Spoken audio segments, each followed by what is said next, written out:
बिहार में जनसुराज ने एक तरह से नीतीश कुमार की सरकार की गर्दन पकड़ ली है। भाजपा भी बेचैन हो रही है, राजद वाले तो पहले से ही बेचैन हैं क्योंकि उन्हें अपना आधार खिसकता हुआ दिख रहा है। अब ऐसा दिखने लगा है कि जो जनसुराज वाले हैं वो कहीं ना कहीं निश्चित रूप से सरकार की जो कमज़ोर चीज़ें हैं उसको पकड़ने लगे हैं। उनकी जो रणनीति है बड़ी ज़बरदस्त की रणनीति है। लगभग काफ़ी संख्या में जो बौद्धिक वर्ग है बिहार का, जो पढ़े लिखे लोग हैं, समझदार तबका है, जो सत्ता में परिवर्तन लाना चाहते हैं, व्यवस्था में परिवर्तन लाना चाहते हैं, वे तमाम तरह के लोग इस आंदोलन से जुड़ते जा रहे हैं, अभियान से जुड़ते जा रहे हैं। उनके अध्यक्ष की बात की जाए तो उनके अध्यक्ष ने अभी हाल ही में बयान दिया है कि सबसे बड़ी पार्टी के रूप में हम बिहार में उभरेंगे। बताइए कौन ऐसी पार्टी है जो एक साल के अंदर में 1 करोड़ कार्यकर्ता वाली पार्टी बनी है। और निश्चित रूप से जनसुराज ज्वाइन करने वाले लोगों की संख्या बढ़ती जा रही है। वे अत्याधुनिक तकनीक का प्रयोग कर रहे हैं और उस तकनीक के सहारे, उसके माध्यम से कार्यकर्ताओं तक जुड़ रहे हैं। वोट बैंक की बात करें तो वो एक अलग तरह की व्यवस्था को स्वीकार कर रहे हैं, अपना रहे हैं। वे हर एक साल पे अपने अध्यक्ष को टर्मिनेट करने की बात कर रहे हैं, अर्थात 1 साल दलित तबके से होगा उनका अध्यक्ष, अगली साल पिछड़ी जाति से, अति पिछड़ी जाति से, सवर्ण से, मुसलमान से। जनसुराज की जो सबसे बड़ी चीज़ है वो है मुसलमानों का वोट लेने की टैक्टिक। और एक तरह से आप देखें तो मुसलमान या मुस्लिम तबका बड़ी संख्या में जुड़ते जा रहे हैं जनसुराज से। वे समझा रहे हैं कि राजद की तरफ से आपको कुछ नहीं मिलने जा रहा है, कुछ नहीं मिलने वाला है। और वास्तव में मुसलमानों की जितनी आबादी है उसके अनुसार से राजद ने न तो टिकट दिया है और न ही उस तरह से उनको समर्थन दिया जाता है। मुस्लिमों के वोट को लेने के लिए जनसुराज के नेताओं ने यहाँ तक कह दिया कि यादव कैंडिडेट जब आता है तो मुसलमान उसको वोट दे देते हैं, लेकिन जब मुस्लिम कैंडिडेट आता है तो राजद के यादव ही वोट नहीं देते हैं मुस्लिम कैंडिडेट को। और ये बातें मुसलमानों को अब महसूस होने लगी है और काफ़ी संख्या में वो उनसे जुड़ रहे हैं, उनके अभियान से जुड़ रहे हैं। दूसरी चीज़, जो दलित तबका है उसी से संबंधित उनके जो अध्यक्ष हैं वो हैं। बाकी किसी पार्टियों में ऐसी व्यवस्था नहीं है कि अल्टरनेट करके कहीं पे लालू यादव का परिवार है तो है, कहीं नीतीश कुमार है तो है, कहीं चिराग पासवान है तो है। इसके बाद एक बड़ी जो एक खेल समझे आप या उसे छुपा रहस्य समझे कि बिहार में कोई भी जो सत्ता में आता है उसके पास 35% 40% तक ही वोटों का खेल है। और जनसुराज वाले इसी पे काम कर रहे हैं। लास्ट में वो भी आखिर किसी न किसी जाति को अपनाएंगे ही, स्वीकार करेंगे ही किसी न किसी जाति को। लेकिन इन सब चीज़ों के बावजूद एक चीज़ जो आप समझने की चीज़ है, जैसे जिस जाति की कैंडिडेट होगी उसके जो मतदाता होंगे वो तो आखिर उनको सपोर्ट करेगा ही, मदद करेगा ही। लेकिन जनसुराजियों की एक तकनीक कहें इसे या एक काबिलियत कहें, वो ये है कि हर विधानसभा क्षेत्र में 15 से 20 हज़ार वोट कार्यकर्ताओं की बना लिए जाए, एक्टिव कार्यकर्ताओं की, उन्हें कोई ना कोई पद दिया जाए, पदवी दिए जाए, किसी तरह का लोभ प्रलोभन दिया जाए। आप देखे होंगे पिछले कुछ दिनों से वो 1 लाख से 2 लाख यूट्यूबर बनाने की कोशिश कर रहे हैं जनसुराज वाले। मतलब साफ है, यदि 2 लाख यूट्यूबर बन जाते हैं, उनकी तरफ से काम करने के लिए प्रशिक्षण दिया गया उन्हें, तो सीधे सीधे उनके पास 2 लाख से 5 से भी गुना कर दें तो 10 लाख वोट उनके अस्थायी हो जाएंगे।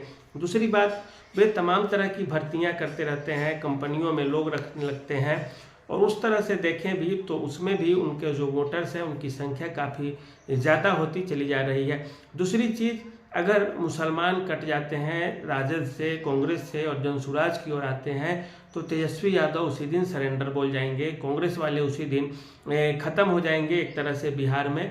दूसरी चीज़ कि जदयू के तरफ से भी जो नाराज़ मतदाता होंगे, जदयू से जो नाराज़ होंगे भाजपा से, वो भी अब जनसुराज का हाथ थामने की कोशिश कर रहे हैं, क्योंकि तीसरा फ्रंट का मतलब ही यही होता है। आप कुछ चुनावों में देख सकते हैं, जैसे अभी एमएलसी का चुनाव हुआ था तिरहुत स्नातक निर्वाचन क्षेत्र से, तो जो निर्दलीय कैंडिडेट थे वो पहले नंबर पे आते हैं और उनको टक्कर जो दे रहे थे वो जनसुराजी थे। जनसुराज के जो नेता थे वो उनको टक्कर दे रहे थे। तीसरे नंबर पे आरजेडी कांग्रेस की गठबंधन थी और चौथे नंबर पे जदयू भाजपा गठबंधन थी। तो ऐसे में आप देखें तो जदयू भाजपा से काफ़ी आगे जनसुराज वाले ठहरते हैं। दूसरी बात, जनसुराज भी आखिर किसी न किसी नीति रणनीति जातीय समीकरण पे काम करेगा ही करेगा और ऐसा दिख भी रहा है। अब तमाम तरह के क्षेत्रों में, तमाम तरह के आप चुनावों में आप देखें, गौर करें तो वो भी इसी समीकरण को आधार बना करके कैंडिडेट दे रहे हैं। दूसरी बात, जनता को नया नया जो प्रलोभन मिल रहा है, नई नई चीज़ें जो मिल रही है देखने को, इससे भी जनता प्रभावित हो रही है। जनसुराजियों ने जो बताया है कि हम आएंगे तो जो बेरोजगारी है या पलायन की राजनीति है उसको हम सीधे सीधे कम करेंगे, और ये बिहार के मजदूर तबके में खास करके काफ़ी ज़्यादा प्रभावित दिख रहा है और लोग इससे प्रभावित हो रहे हैं। इसके बाद एक और जो सबसे बड़ी चीज़ है कि तमाम तरह के राजनीतिक मुद्दों पे अपनी राय रखने की, इसमें भी जनसुराजी आगे ठहरते हैं। बीपीएससी का आंदोलन हुआ, प्रशांत किशोर ने अनशन किया, और अनशन ही नहीं किया बल्कि गिरफ्तार भी हुए, और लोगों में ये चीज़ें छा गई कि प्रशांत किशोर ने गिरफ्तारी दी है बच्चों के लिए, बिहार की व्यवस्था के लिए, और सरकार बैकफुट पर जाती है और वो आगे आते हैं। तेजस्वी यादव से वो कहीं भी आगे ठहरते हैं व्यक्तित्व के रूप में, लोगों के अंदर पहचान बनाने के रूप में, क्योंकि वे तमाम तरह के जातियों के नेताओं को लेकर के चलते हैं, नेता बनाते भी हैं नेताओं को, और ये भी बोल दिए कि हम अपने पैसों से चुनाव लड़वाएंगे, किसी को पैसे की दिक्कत नहीं होने वाली है। ये भी एक बड़ी एक तरह से खेल समझे इस चीज़ को, या प्रलोभन समझे, कुछ भी समझे, लेकिन यह प्रभावी दिख रहा है। दूसरी चीज़, बिहार में कभी भी इस तरह का नेता नहीं देखा था, इस तरह का जन आंदोलन भी नहीं देखा था, इस तरह के वादे करने वाले कोई नेता थे नहीं बिहार में जो चुनाव लड़ने आए हों। यह बिहार के लोगों के लिए पहली बार ऐसा है। क्या बिहार के लोग बदलते हैं या अभी भी उसी सोच के साथ रहेंगे कि नहीं ये तो वोट काटने के लिए आए हैं और वोट काट लेंगे, ये जीतने वाले नहीं हैं, ऐसी भी भाव दिख रही है बिहार में, राय दिख रही है। तो ये भी एक अलग चीज़ है। लेकिन एक चीज़ आप याद रखें, प्रशांत किशोर यदि मजबूती से चुनाव लड़ें तो राजद और कांग्रेस गठबंधन को वे ख़त्म कर देंगे, भाजपा को भी डैमेज करेंगे, जदयू को भी डैमेज करेंगे। सबसे ज़्यादा डैमेज करेंगे राजद को, उसके बाद जदयू को, फिर उसके बाद भाजपा को। जदयू के लिए एक तरह से वो काल बनकर उतरेंगे चुनाव में, जिस तरह से पिछली बार चिराग पासवान ने खेल बिगाड़ दिया था जदयू का, उसी तरह से इस बार प्रशांत किशोर बिगाड़ देंगे खेल। तीसरी चीज़ जो एक तरह से सी वोटर का जो एक सर्वे आया है, सी वोटर के सर्वे के अनुसार आप देखें तो 50% लोग चाहते हैं कि मुख्यमंत्री न रहें नीतीश कुमार, उनका विरोध कर रहे हैं, नाराज हैं उनसे। 22% लोगों ने कहा है कि हम नाराज हैं मुख्यमंत्री से, लेकिन हम किसके पास जाएं ये बड़ी समस्या है, इस कारण मुख्यमंत्री को हम स्वीकार कर लेते हैं।